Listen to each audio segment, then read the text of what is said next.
여러분은 어떤 상황에 말을 아끼시고 보통은 하고 싶은 말을 아무 때나 하더라도 크게 문제될 일은 거의 생기지 않습니다. 사람들 간에 어느 정도는 다 넘어가 주기 때문이죠. 하지만 이 6가지 때만큼은 잠시 말을 멈추고 조금 침묵하고 생각한 후 얘기하는 것이 좋을 것 같습니다. 삶에 도움이 될 오늘의 지혜를 꼭 들어봐 주시기 바랍니다. 첫 번째, 상대방이 내 말을 소중하게 듣지 않을 때는 침묵하라. 주변 사람들과 대화할 때에는 목소리를 높여서는 안 되는 상황이 있다. 그 상황은 내 말을 듣는 상대방이 내 말을 소중히 여기지 않고 소홀하게 생각할 때가 바로 그때이다. 그것을 인정하고 받아들이는 것은 결코 쉬운 일이 아닐 것이다. 사람은 누구나 자신을 소중하게 생각하고 내가 내뱉는 말 한마디, 한마디가 무척이나 중요한 말이라고 생각하는 경우가 많다. 하지만 아무리 도움이 되고 인생의 보물 같은 조언일지라도 상대방이 그 말을 소중히 여기지 않는다면 입이 아파가며 목소리를 높일 필요가 없다.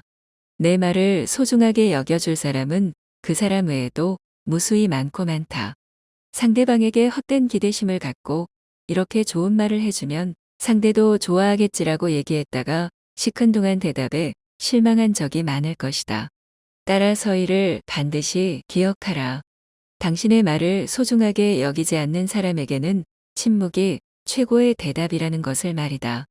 대부분의 상황에서 침묵하는 것은 이롭다. 침묵 또한 언어의 일종임을 명심하라.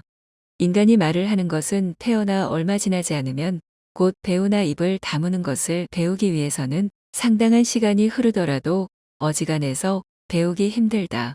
지혜를 둘러싸는 담은 침묵이다 라는 말은 모두에게 교훈이 되는 이 세상을 살아가는 원칙이다. 자신의 지나간 생을 돌이켜볼 때 입을 잘못 놀리거나 말을 덧붙여 후회한 일은 있어도 침묵하고 있었던 것을 후회한 것은 별로 없을 것이다. 듣는 것은 지혜를 말하는 것은 후회를 가져오는 경우가 많다. 침묵도 일종의 언어이다. 그리고 그것을 배우면 어휘가 풍부해진다. 많은 어휘를 알더라도 침묵하는 것을 모른다면 그것은 예 또는 아니요, 좋다든가 싫다던가 하는 기본적인 말은 모르는 것과 같다. 두 번째, 그 얘기가 진실인지 거짓인지 판단이 안 되면 침묵하라. 상황을 정확히 판단할 때까지는 반드시 침묵해야만 한다. 물론 사람들은 그 말이 진실이든 거짓이든 그것에 대해 자유롭게 추측하고 목소리를 높일 수도 있다. 그것이 결코 잘못된 것은 아니지만 이것은 나에게 엄청난 손해로 돌아올 때가 있다. 예를 들어 우리가 다른 사람에게 큰 영향을 미칠 수 있는 것에 대해 이야기할 때가 바로 그렇다. 예를 들어 상대방의 건강 문제나 상대방에게 손해가 될 수 있는 정보들, 그렇다. 이런 주제는 건강한 상대방도 건강을 걱정하게 만들고 상대방에게 정신적, 재산적 크나큰 손해를 끼칠 수 있는 법이다. 또한 아무렇게나 뱉은 소문은 어떤 상황에서는 괜찮을지 모르지만 그 소문으로 인해 상대방을 좌지우지할 수 있다면 결코 말하지 않고 침묵하는 것이 이롭다. 검증되지 않은 얘기는 그저 가십거리뿐 결코 나와 상대방에게 도움이 되는 것이 아니다. 따라서 상황을 정확히 알기 전에는 말을 결코 입 밖에 내서는 안 된다. 말은 입 밖에 내는 순간 내 것이 아니다. 새장으로부터 도망친 새는 어떻게든 붙잡을 수가 있으나 입에서 나간 말은 붙잡을 수가 없다. 비밀을 누설하지 않고 지키는 것은 하여도 잠시 방심하는 사이에 나가버린다. 따라서 말이란 녀석은 헤프게 낭비하며 아무 때나 쓰는 것이 아니라 마치 소중한 돈이나 보물을 대하듯 그 말을 사용하는 순간까지 잘 간직해야만 한다. 세 번째, 상대방의 비밀을 알았거든 침묵하라. 우리가 누군가의 비밀을 들었을 때 입이 근질거리는 것은 인간의 당연한 본능이다. 누군가의 비밀을 나만 알고 있다는 사실은 스스로 우월감을 느끼게 되고 곧 목소리를 높이고 싶게 만든다.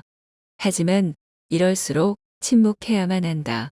그 충동을 억제하고 대신 반성하는 것이 가장 좋다. 누군가 남의 비밀을 얘기했을 때 단 한 번이라도 그것이 이득이 된 적을 나는 단 한 번도 본 적이 없다. 우리 주위에는 입을 잘못 놀리거나 남에게 해서는 안 될 소리를 해서 인생에 큰 손해를 본 사람들이 많이 있다. 사람은 자신의 입과 혀와 함께 평생을 살아가야 한다. 혀는 자신의 의지를 가진 듯 제멋대로 움직인다. 말이나 음성은 인간의 제2의 얼굴이라고 한다. 입을 오래 벌리고 있지 말고 입을 닫아라. 이미 해버린 말을 주워 담는 것은 불가능한 일임을 생각하라.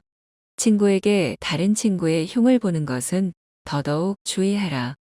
당신의 친구는 친구를 가졌고 그 친구도 다른 친구가 있으며 그 친구의 친구도 다른 친구가 있다. 그러므로 당신 친구에게 다른 친구의 이야기하는 것을 조심하라.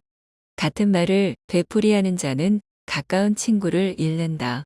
그 중에서도 친구의 비밀은 반드시 지켜야 한다. 당신의 입은 금고이듯. 금고는 쉽게 자주 열면 안 된다. 입이 금고라면 열릴 때까지 오랜 시간이 걸리는 금고일수록 정교하고 좋은 것이지 않겠는가? 금고가 열린다면 남을 헐뜯는 중상이나 비방이 친구로부터 친구에게 그 입에서 입으로 전해지기 마련이다. 그리고 당신은 조심성 없는 행동으로 인하여 그 사람의 원한을 사게 될 수 있다. 가장 좋은 금고는 결코 열리는 법이 없어야 한다. 금고가 열린다면 그 순간 금고의 신뢰도는 없어져 버리는 것이다. 네 번째, 그 말이 진실이라도 상대방에게 상처가 될 것 같다면 먼저 침묵하라. 침묵해야 하는 두 번째 경우는 내가 뱉는 말이 남들에게 유용할지도 듣는 사람에게 상처가 될 가능성이 더 높을 때이다. 물론 진실을 추구하는 것은 무척이나 중요하다. 설령 그것이 아무리 가혹하고 상처를 줄지라도 다른 사람들이 진실을 들어야 할 때도 있지만 이러한 상황은 우리가 생각하는 것보다 더 드문 경우이다. 먼저 침묵한 후 어쩔 수 없이 상처를 주면서까지 진실을 추구하는 것이 나어 상대방에게 유용한지 아니면 그냥 무시해도 될 만큼 사소한지를 판단해라. 아무리 유용한 말이라도 진실을 추구하는 것은 남들에게 상처를 줄 수밖에 없는 일이거늘 유용하지 않다면 그 말은 상대방뿐만이 아닌 나에게도 상처로 돌아오는 법이다.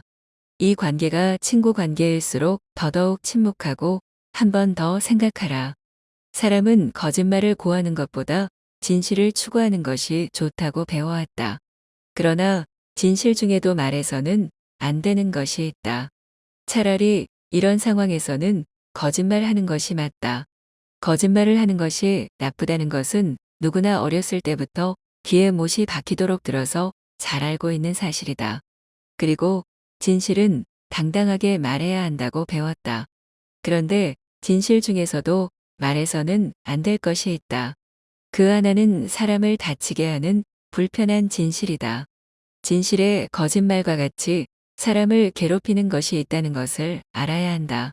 만일 돈이 없는 사람 앞에서 당신은 비로하군요. 라던가 종기를 앓고 있는 사람 앞에서 부스럼 이야기를 해서는 안 된다. 또 남편의 회사가 도산한 부인에게 도산한 회사 이야기를 꺼낼 필요는 없을 것이다. 이런 상황에서 하는 거짓말은 올바른 거짓말이라고 생각한다. 여기서 또 하나 무슨 일이 있어도 이야기하면 안 되는 진실은 비밀이다. 자신의 비밀은 물론이거니와 남의 비밀을 말해서는 안 된다. 진실도 거짓말과 같이 위험한 것이다. 오늘도 좋은 하루 보내시길 바랍니다.